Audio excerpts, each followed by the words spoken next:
To understand the impact of commercial electrical work, look at the lifeblood of massive megastructures and critical city infrastructure.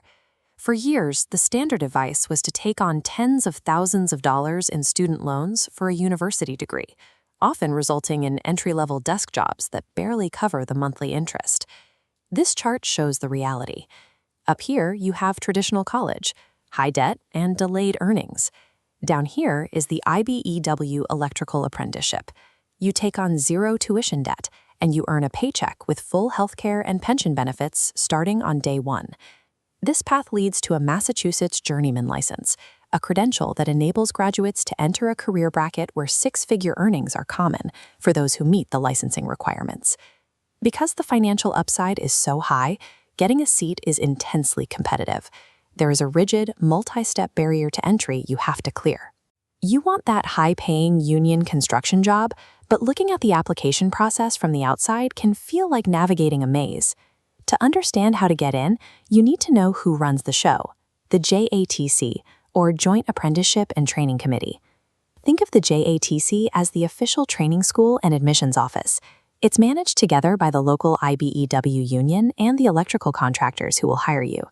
Forget the old stereotype that construction is a fallback for people who struggle in school. Electrical theory requires serious math and reading comprehension. The JATC operates exactly like an elite college admissions board. You have to prove you have the academic skills and the professional drive before they will invest in your training. This flowchart tracks the specific four-step process every applicant goes through. Step 1 is clearing the baseline requirements. You need to be at least 17 years old to apply and 18 to actually work. You also need a valid Massachusetts driver's license, and you must live within the specific geographic jurisdiction of the local union you are applying to. Then there is the absolute hard stop academic requirement.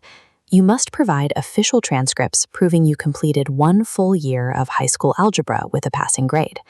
If you dropped out, or if you failed math, there is no workaround. You have to complete an adult education algebra course or get a GED equivalent before they will even hand you an application. These minimums exist for a reason. They ensure every candidate walking through the door has the cognitive foundation necessary to handle advanced electrical calculations. Clearing those requirements simply earns you the right to submit your paperwork to a local JATC. Massachusetts is divided into different local jurisdictions, like Boston's Local 103, Springfield's Local 7, Worcester's Local 96, and Brockton's Local 223. Each local sets its own application rules. Some, like Springfield, require you to attend a specific in-person informational meeting first. Others, like Boston, only open their online application windows for limited periods. Follow their instructions exactly. If you miss a deadline or forget a single requested document, you will likely have to wait an entire calendar year for the next application cycle.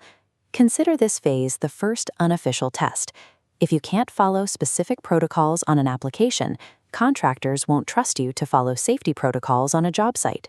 If your paperwork is accepted, you move to the most difficult part of the process, the Electrical Training Alliance Aptitude Test. You have exactly 97 minutes to complete 2 sections.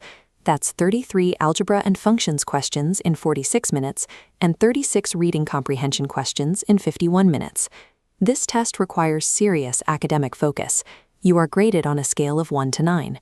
You need at least a 4 just to qualify for an interview, and you have to do all the math on scratch paper. Calculators are strictly prohibited.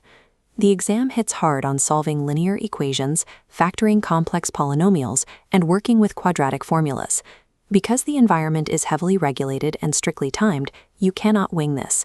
Attempting this test without dedicated practice guarantees failure. If you earn a qualifying score on the exam, you move to the final assessment, a formal in-person oral interview with the JATC committee. They aren't testing your electrical skills yet. They evaluate your attitude, your reliability, your physical readiness, and whether you truly understand the demands of the trade. This latter shows how they calculate the master eligibility list. They combine your aptitude test score with your interview score. A high combined score lets a new applicant leapfrog right over older candidates. This is not a first-come, first-served line. If you barely pass, you can sit on that wait list for up to 2 years without ever getting a call. Securing a spot requires you to excel academically on the test and present yourself as a reliable professional in the interview. That's how you beat out the hundreds of other applicants. Once you are accepted, you are officially indentured to the JATC and assigned to a union contractor. You commit to 8,000 hours of paid on-the-job training in the field. That takes 4 to 5 years to complete. But the work doesn't stop when you leave the job site.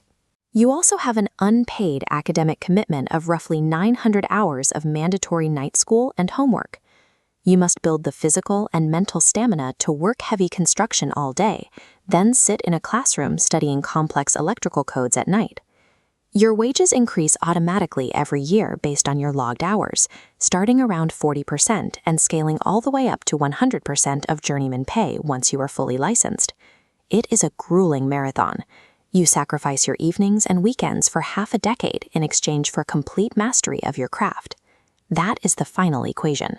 You trade 5 years of intense physical and academic labor for a lifetime of debt-free financial stability and union protection. This path is built for determined, hands-on learners who are willing to brush up on their algebra and outwork the competition. And remember, the aptitude test is the single biggest bottleneck. It eliminates completely qualified candidates before they even get a chance to interview. Don't leave it to chance. Go to electriciantutor.com right now to start practicing with real, simulated aptitude test questions. Click the link in the description, locate your local Massachusetts JATC, and begin the process of claiming your 6-figure career. The math is learnable, the process is structured, and the lifetime reward is entirely worth the upfront hustle.